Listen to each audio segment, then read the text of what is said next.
Lo que estás viendo ahora mismo no debería estar aquí, y es que literalmente hace 80 años todo esto era polvo. Porque esta ciudad no fue una de las que sufrieron en la guerra de forma normal. La borraron del mapa a conciencia, sistemáticamente. Y es que claro, tú miras alrededor, ves edificios perfectos, fachadas perfectas, incluso adoquines que parecen intactos. Una ciudad en la que parece que no ha pasado nada. Pero entonces, ¿por qué parece tan real un sitio que no hace tanto era un montón de escombros? De hecho, lo más lógico yo creo que hubiera sido hacer como una especie de memorial o algo así en la ciudad, pero decidieron hacer algo muchísimo más grande, algo así como devolver la ciudad a la vida.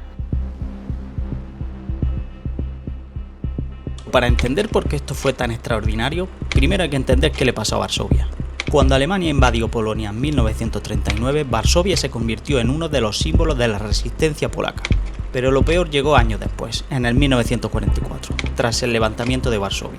Hitler ordenó destruir la ciudad prácticamente edificio por edificio. No querían conquistarla, querían borrarla. Y cuando terminó la guerra, más del 80% de Varsovia estaba en ruinas. Y es que claro, aquí es donde la historia se convierte de verdad en algo espectacular, porque no se conformaron con simplemente rehacer la ciudad, sino que quisieron hacer una copia exacta de la que era antes.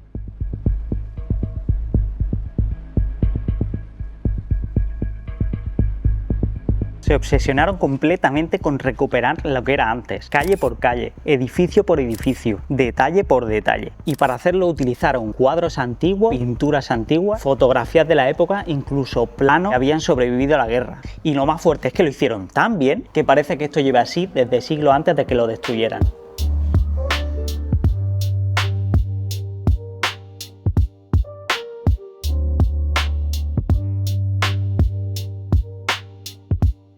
La verdad es que vas caminando por el casco antiguo y hay una sensación rara todo el rato, porque tu cabeza sabe realmente que esto no es antiguo, pero es que tú te lo miras y te lo crees. Yo diría que es como un poco como entrar a un decorado de cine o algo así y olvidarte por completo de que todo es como una especie de reconstrucción.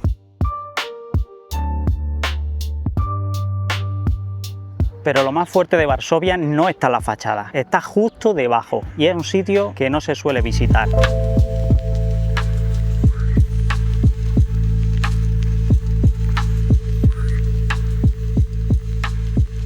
Un lugar que está literalmente hecho con los restos de la ciudad.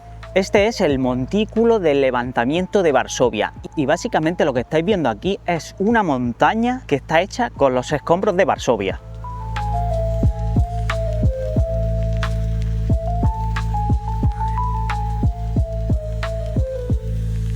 Durante años aquí se fueron acumulando los restos de edificios, restos de calles, restos de casas destruidas, hasta que todo esto formó una colina artificial, una especie de montaña hecha con la ciudad muerta.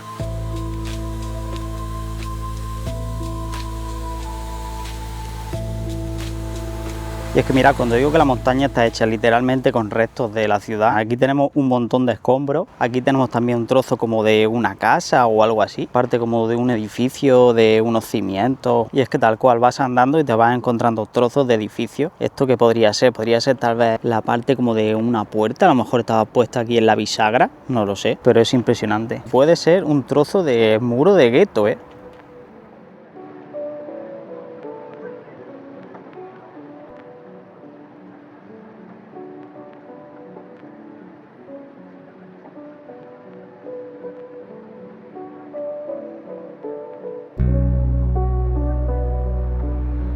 Y es que esto conecta directamente con el barrio que estoy ahora, Muranos, ya que la historia aquí se esconde justamente debajo.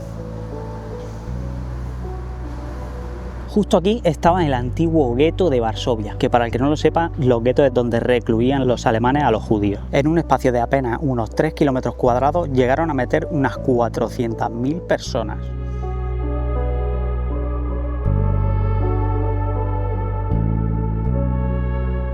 Para que os hagáis una idea, más o menos era una densidad de población unas 10 veces más grande que ciudades como Mumbai en la India.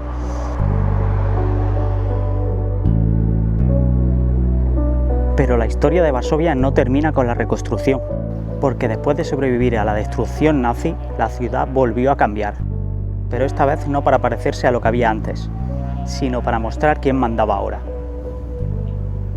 Y esta nueva etapa se ve desde cualquier parte.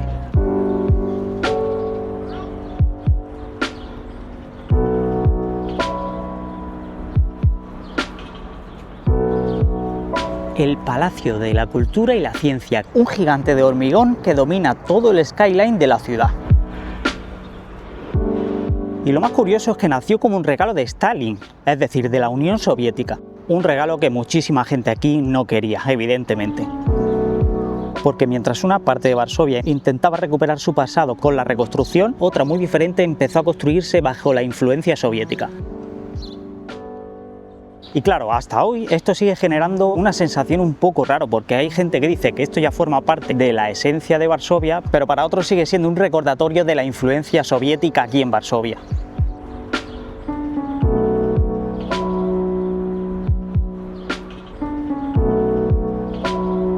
Pero claro, la influencia soviética no se quedó solo en un edificio. También cambió la forma de vivir la ciudad, las viviendas, las calles, incluso la escala. Y aquí es donde aparece otra Varsovia completamente distinta, mucho más soviética aún si cabe, mucho más funcional. Una ciudad que parece que se construyó para un futuro que nunca terminó de llegar.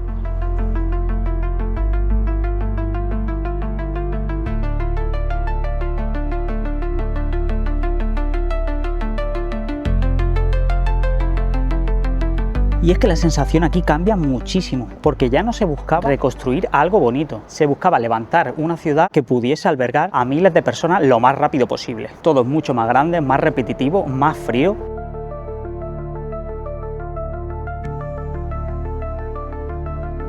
Pero también forma parte de la historia de Varsovia.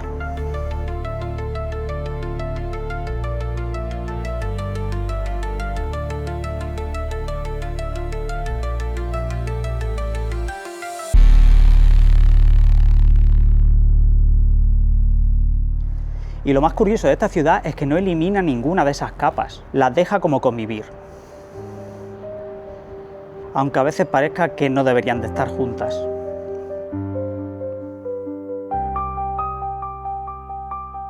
Y al final, después de recorrer la ciudad, la sensación que te queda es que Varsovia es una mezcla de absolutamente todo.